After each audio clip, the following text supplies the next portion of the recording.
Welcome to the Speak and Get What You Want podcast, where you learn to communicate like the world's most successful leaders. Now, here are your hosts, TK Stratton and Chad Kirby. Welcome to the Speak and Get What You Want podcast. Super excited to be with you today. You know, I've been on several podcasts recently, and this question, as well as questions from you, have been around this very subject that we're going to talk for a few minutes about today, and that is this. People asking me, Chad, how do I turn my determination into results? You know, when I'm working with individuals, when I'm working with companies, organizations, I'll talk to them about the importance of determination. I'll talk to them about the importance of being focused and determined in what you want to accomplish. And they go, okay, but how do I take that determination so that I can actually get results? Because as I've shared with you before, I've been to conferences, as I know many of you have that are listening, where you're sitting down talking to someone, thinking to yourself, wait a second, I'm more passionate than this person. I'm more driven than this person. I think I may be even smarter than this person. Why is it that they're experiencing a level of success that I'm not having? I'm determined, but what do I need to add to my determination so I can see the results that I want, so I can live the life that I want, so that I can hit my full potential? Now, with that being said, today I'm going to just outline 5 specific things you can do to turn your determination into results. And I promise you, you apply these, you'll be stunned at what happens. You'll be stunned what happens quickly. You see, the reality is success can happen quickly because oftentimes you've been spinning your wheels. You haven't been doing just very small things that really can alter the outcome that you're hoping for, that you really want and frankly deserve. So with that being said, let me give you number 1. Number 1 is this: translate determination into daily discipline. You have to be creating habits daily that you're doing. Now, when I say you have to be creating habits daily, the reality is you already are engaged in habits every day. You are. If I were to go back and look at what you've done, or what you did last week, there are habits that are already there. But the question becomes, are those habits getting you to where you need to be? And so the very first thing is you need to be sitting down and creating that daily discipline, those daily habits that are going to get you to where you want to be. Because I'm confident that everyone listening, myself included, we've had those experiences where we've sat down for today and we've gone, or at the end of the day, and we're like, what did I really accomplish today? And we maybe even found ourselves drifting, when in reality, if we create those daily habits every day to get us to where we need to be. So that's number 1. So really translate your determination into daily discipline. Now, number 2 is define deadlines. Okay? You have to define deadlines. I remember better than a year ago, my wife came up to me and said, hey, we want to take our family for Christmas to the Dominican Republic. She's like, that'll be great. My son had been there with our church doing a mission there. And there was some excitement to return to the Dominican Republic. And she said, I want to take all our children, all our kids, all their spouses, grandchildren, everyone to the Dominican Republic, right? Well, when you have 9 kids and 4 daughter and son-in-laws and grandkids and everything, that can be a fair amount of money. But that deadline, it's amazing how all of a sudden, when you're clear on your deadline, the resources are available and we get there. Now, I also combine the fact that our daughter, Reagan, moved to Puerto Rico before, so my wife came to me several months before that and said, hey, I've got a better idea. Let's add Puerto Rico to the beginning. And so we spent a week in Puerto Rico and a week in the Dominican Republic with our entire family. The point is, Cassie was clear in the timeline. And when you're clear in the timeline and you're working towards those goals, you're creating your guardrails that are going to guide you to where you need to be. So do you have the deadline? So number one is determination into daily discipline. And then that second one, deadlines that are defined. You really have to have those deadlines that are defined, and you'll be stunned at what happens when you're working towards those. And we all remember, we all remember that time in school when the teacher said something had to be done by a certain deadline. We were stunned at what we could accomplish when we knew we had a deadline. But you have to, and I want to combine 1 and 2 just for a moment, you have to have the discipline to really focus on that deadline and not continue to move that deadline back. So you have to have the discipline to be doing those little habits, but also that defined deadline that'll help you get to where you need to be. Now here, number 3. You have to track the progress. You have to track the progress. You have to have some sort of a scorecard. You have to have a scorecard to help you see whether you're winning or whether you're losing. Ask yourself that question. Do you know whether you are winning or are you losing? You know, people come to me and say, Chad, I want to be successful at this. I want to be more effective here. Or I want to be a better leader. I want to make more money. Whatever it is, they come to me and they ask. And I ask them, do you have a scorecard that's helping you track your progress? Years and years ago, I had a mentor by the name of Jay Sitrud who absolutely changed my life. When I first got into sales, the very first thing he introduced to me was that scorecard. He said, listen, Chad. I said, well, Jay, how many hours should I work a week? And he goes, I don't care. I said, what do you mean you don't care? He goes, this is the score that I need to see at the end of the week. Hours mean nothing to me. Hours mean nothing to me. I need you to hit these points over the course of the week. And so if you're sitting back and you're truly wanting to turn your determination into results, a scorecard is not only a nice to have, it is a must to have. And Jay completely changed my future by introducing that important principle of the scorecard, but even more importantly, tracking the progress. Okay? So that's number 3, because too many of us are hoping that things will work out when we're saying, I'm determined, but we don't really know what the score is. And we aren't really working towards anything because we are playing on a basketball court with no basketball hoops. And we're dribbling up the ball up and down the court with such great determination. And we don't know what the score is because we haven't even really defined where the hoops should be. So think about that for a moment. Have you created a scorecard to help track your progress so that your determination actually gets turned in to results? Okay, here's number 4. And I know you've heard me talk a lot about this, but I'm going to continue to talk a lot about it because it is massive in achieving the goals you hope to achieve. And that is this. Are you surrounding yourself with people that are going to keep you accountable? Are you surrounding yourself with the right driven people? As we have talked before, you are the sum total of the 5 people you spend the most time with. That's a fact. You know, it's 100% true. My best friend from high school was a young man by the name of Brian Jones. And Brian Jones, I remember when I graduated from high school, a guy came up to me and said, I can't remember, are you Kirby or Jones? And the reason why is because in his mind, we were interchangeable. Because Brian and I, we hung out together. We were always together. And the reality is we were so much like each other, he couldn't even remember whether it was Kirby or Jones because we were the same person. And I tell my children that all the time. And I'm telling all of us and reminding all of us that we are the sum total of the 5 people that we spend the most time with. Are you Kirby or Jones? Because we're always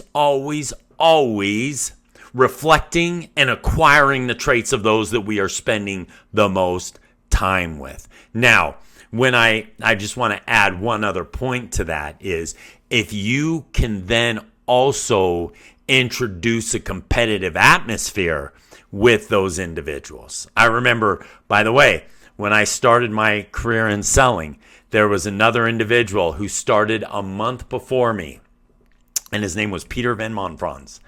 And Peter was setting all sorts of records. And I remember my first company meeting, I was sitting there and I listened to the main, our CEO, our boss, praise Peter. And I remember him talking about all the records he broke and this. Every single one of those, and I really enjoy Peter, just a wonderful individual, but every single one of those records that CEO, that boss stated, in my mind, I said, okay, I'm beating that. I'm beating that. I'm beating that. And I beat every single one of them. Because when you can create that competitive environment, it allows you, it enables you to reach even higher goals. Same thing happened when I had the opportunity to start years ago when I started selling from stage. When I was selling products from stage at events and presentations, I was pushed by an individual by the name of Dan Ralphs. And I remember listening to Dan, and I remember watching Dan set his goals. And I remember thinking to myself, okay, and Dan was super gifted individual, an incredible speaker. And I remember thinking to myself, okay, I'm going to beat every single one of them, right? And so when we surround ourselves not only with high achievers, but people that will help push us so that we therefore can deliver at an even higher level, it is tremendous. Here, I mean, think about so many decades ago, Peter Van Monfrans and I were working in the same company. And I, to this day, still remember his name because he caused me to push myself. And he was a super talented individual as well. And same with Dan Ralphs. So you surround yourself with people that will not only hold you accountable, but that will push you. I had a similar experience with another sales individual. When I was selling from stage, he was selling on the phones, Rob Haggerty. And Rob's super gifted salesperson, phenomenal. I used to tell him all the time, Rob, I can outsell you. And he would say, maybe from stage, but on the phone, I can outsell you. Anyway, being around Rob pushed me and helped me see things differently because Rob was such a driven, gifted individual. And to this day, consider him such a dear friend. And the reality is because he pushed me. He wanted me to be better. I think he did. I kid. But the reality is we pushed each other. Because when you are hanging around exceptional people, and I want you to take inventory. And on the podcast I was on last week, I wanted to make it very clear that I was not asking people to take inventory of your friends and call them up and say, sorry, you didn't make the cut. Sorry, you didn't make the cut, and go through. That's not what I'm suggesting. But what I am suggesting is that you really take inventory of the people you're spending the most time with. Because the reality is you begin to become like them. And the one thing I just want to make sure you are all listening and very sensitive to, and that is negative energy. Make sure you are very guarded in that negative energy that sometimes people close to us possess. We have to be careful and committed to only having that positive energy in our associations. And that takes us right to number 5, which is turn every setback into adjustments. Turn every setback into adjustments. Think about that for a moment. What some people consider failures, truly determined people that turn determination into results, don't view them as failures, but simply setbacks that we can adjust and make ourselves better. We never turn them into excuses. We completely rid ourselves of that victim mentality. Now, I share that with number 5 and number 4. They go hand in hand because the reality is with number 4, surrounding yourselves with the right people that will help you keep accountable, those individuals will help you see setbacks as things that you simply need to adjust and not excuses. Because I promise you this, if you surround yourself with the wrong people, surround yourself with the wrong people, then what in reality happens is you begin to make excuses. And it then fosters that victim mentality to where you think, oh, I can't believe it. And you start pointing fingers. And instead of making adjustments, you're making excuses, which then brings in excuses, bring in that negative energy.